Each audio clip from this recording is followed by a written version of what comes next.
السلام علیکم ورحمۃ اللہ وبرکاتہ۔ یہ کچھ ذہن ہوتے ہیں جو بڑے بند ذہن ہوتے ہیں، اور وہ کسی کی بات سنتے نہیں ہیں، کسی کی بات سمجھتے نہیں ہیں۔ بس جو انہوں نے اپنے بڑوں سے سن لیا، جو ان کے بزرگوں نے بتا دیا، بس اسی چیز پر اڑے رہتے ہیں، اور اپنے ذہن کو کھولتے نہیں ہیں، کشادہ نہیں کرتے۔ حالانکہ اللہ رب العالمین نے غور و فکر کی دعوت دی ہے۔ افلا یتدبرون القرآن ام علی قلوب اقفالها، کہ قرآن میں غور و فکر نہیں کرتے، یعنی کہ قرآن میں غور و فکر کرنا ہے، پھر اللہ رب العالمین کی کائنات اور اللہ نے کی جو چیزیں بنائی ہوئی ہیں، اس سب چیزوں میں اللہ رب العالمین غور و فکر کی جو ہے توجہ دلاتا ہے، اور اس طرف جو ہے کہ اس میں غور و فکر کیا جائے۔ لیکن اکثر یہ ہمارے ہاں جو ہے بند ذہن کے لوگ، خاص طور پہ دین کے معاملے میں۔ آپ نے وہ ٹڈا دیکھا ہوگا جو گھاس وغیرہ میں اکثر نظر آتا ہے، ہم سمجھتے ہیں کہ اس کے دو پر ہیں اور وہ اڑتا ہے، وہ جمپ لگاتا ہے۔ سائنسدانوں نے اس کے اوپر تحقیق کی۔ ایک شخص اس کی مثال دے رہا تھا، بڑی زبردست مثال، اس نے بڑی بہترین مثال دی۔ اسی مثال سے اس نے سمجھایا کہ سائنسدانوں نے جب اس ٹڈے کے اوپر تحقیق کی تو اس کے جو دو پر ہوتے ہیں نا، وہ اصل میں پر نہیں ہوتے، اس کے بازو ہوتے ہیں، لیکن اس کی جو ٹانگیں ہوتی ہیں وہ ان ٹانگوں کے ذریعے اوپر کی طرف اچھلتا ہے اور جمپ لگاتا ہے، اور وہ جمپ 6 فٹ تک تقریباً وہ جمپ لگا سکتا ہے۔ سائنسدانوں نے اس ٹڈے کو پکڑا، اس کے اوپر تحقیق کی، کوریم بنایا شیشے کا، اس کے اندر اس کو قید کر دیا۔ اب 5 فٹ کا انہوں نے 5 فٹ ہائٹ کا، یعنی کہ وہ 6 فٹ تک جمپ لگا سکتا تھا، 5 فٹ ہائٹ کا وہ انہوں نے شیشے کا ایک باکس بنایا۔ اب جب وہ جمپ لگاتا، کیونکہ اس کی تو جو کیا کہتے ہیں جمپ لگانے کی صلاحیت ہے وہ 6 فٹ تک ہے، اور 6 فٹ تک جمپ لگا سکتا ہے۔ جب اس نے جمپ لگائی تو اوپر جا کے وہ ٹکرا گیا۔ جب ٹکرایا دوسری دفعہ میں، تیسری دفعہ میں، تو اب اس نے کیا کرا کہ جمپ لگاتا وہ 5 فٹ تک کی جمپ لگاتا تھا۔ تو اب جب 5 فٹ تک کی اس نے بار بار جمپ لگائی تو پھر اس کو ادھر سے باہر نکالا، اس باکس سے جب باہر نکالا تو اس ٹڈے نے کیا کرا، جب جمپ لگائی تو 5 فٹ تک جمپ لگا سکتا تھا۔ پھر انہوں نے اس کو پھر دوبارہ اس باکس میں بند کر دیا، جس باکس میں بند کرا وہ 4 فٹ کا تھا، تو پھر وہ جب جمپ لگاتا 5 فٹ تک اس کی جمپ لگانے کی صلاحیت تھی، لیکن 4 فٹ کا باکس تھا تو اس پہ جا کے ٹکراتا تھا۔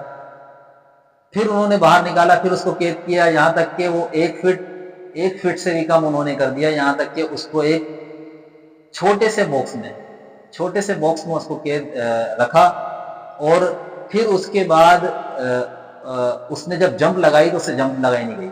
کیوں؟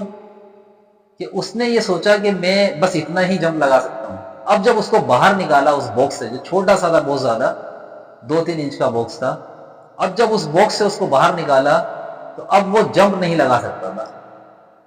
یعنی کہ وہ کیڑا، وہ ٹڈا جو 6 فٹ جمپ لگا سکتا ہے، لیکن جب اس باکس میں بند کیا گیا، یہاں تک کہ چھوٹا کرتے کرتے وہ باکس بالکل اس کے سائز کا ہو گیا تقریباً، تو اب اس کی جمپ لگانے کی صلاحیت ختم ہو گئی۔ اب جب اس کو باہر نکالا تھا وہ جمپ نہیں لگا سکتا، اب وہ صرف چلتا تھا۔ کیا مطلب یہ کہ اس کے ذہن میں یہ بات بیٹھی تھی کہ میں جو جمپ لگا رہا ہوں 6 فٹ تک میں لگا سکتا ہوں، لیکن جب اس کو 4 فٹ میں رکھا گیا تو اس نے کہا میری صلاحیت اتنی ہے، میں 4 فٹ سے زیادہ نہیں لگا سکتا۔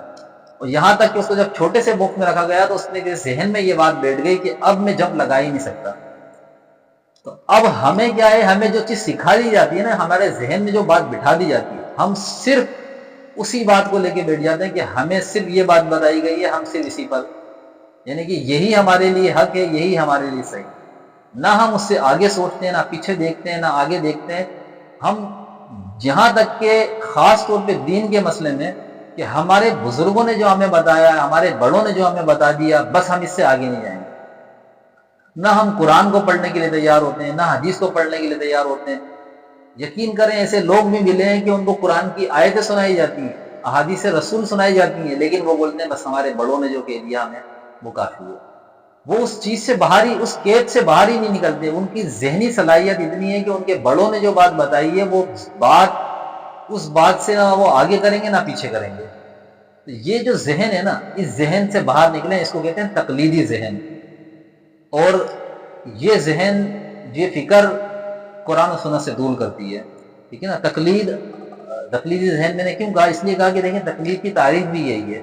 تقلید کی اگر تعریف آپ اٹھائیں، مسلم الثبوت ایک کتاب ہے، اس میں تقلید کی تعریف لکھی ہوئی، اما المقلد فمستندہ قول مجتہدہ لأظنہ ولظنہ، کہ مقلد کے لیے اس کے مجتہد کا قول جو ہے نا وہی دلیل ہے، وہ خود تحقیق نہیں کر سکتا، وہ اپنے امام کی تحقیق پر ہی چلے گا، خود غور و فکر نہیں کر سکتا، وہ صرف اسی کی تحقیق پر چلے گا جس کی وہ تقلید کر رہا ہے۔ تقلید کیا ہے؟ تقلید اپنے گلے میں جو ہے وہ پھندا ڈال لینا، پٹا ڈال لینا، ٹھیک ہے نا، وہ اس کو ہار بھی کہتے ہیں بہرحال۔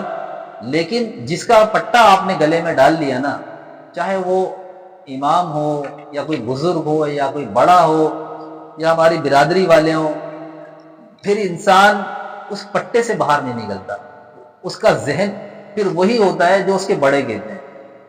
اور اگر جو شخص قرآن و سنت کا ماننے والا ہے، قرآن و سنت کو پڑھنے والا، اپنے ذہن کو کھلا رکھتا ہے، اس کا بڑا فراغ دل ہوتا ہے، وہ ہر چیز میں غور و فکر کرتا ہے، ہر چیز کو شریعت کے دائرے میں دیکھتا ہے کہ وہاں نبی علیہ السلام نے کیا فرمایا ہے، صحابہ کرام کا اس پر کیا عمل تھا، محدثین نے کیا کہا۔ یعنی کہ ہم اسلاف کو، یعنی کہ آپ کا ذہن یہ ہوگا کہ ہم اپنے اسلاف کو دیکھیں کہ صحابہ کرام نے کیا کیا، تابعین تبع تابعین اس مسئلے میں کیا کرتے تھے، اپنے ذہن کو کھولتا ہے وہ، اور دین کو صحیح طرح سمجھتا ہے۔ تو اللہ تعالیٰ ہمیں تقلید سے بچائے اور ایسے ذہن سے بچائے جو ہمیں دین سے دور کرتا ہے، یا پھر دین پر ہم بذام خود تو یہ سمجھتے ہیں کہ ہم دین پر ہیں، لیکن اصل میں کیا ہوتا ہے کہ ہم بڑوں کی باتوں پہ عمل کر رہے ہوتے ہیں، دین پر عمل نہیں کرتے۔ دین پر عمل کرنے کے لیے آپ کو اپنے ذہن کو کشادہ رکھنا پڑے گا اور قرآن و سنت پر عمل کرنے کا پڑے گا، اور قرآن و سنت کی بات جہاں سے بھی ملے آپ اس کو لے لو، لیکن بتانے والا وہی ہونا چاہیے جو اہل اسلام میں سے ہو، اہل سنت میں سے ہو، اہل الحدیث میں سے ہو۔ تو اللہ تعالیٰ سے دعا، اللہ تعالیٰ ہمیں صحیح دین سمجھنے کی توفیق عطا فرمائے۔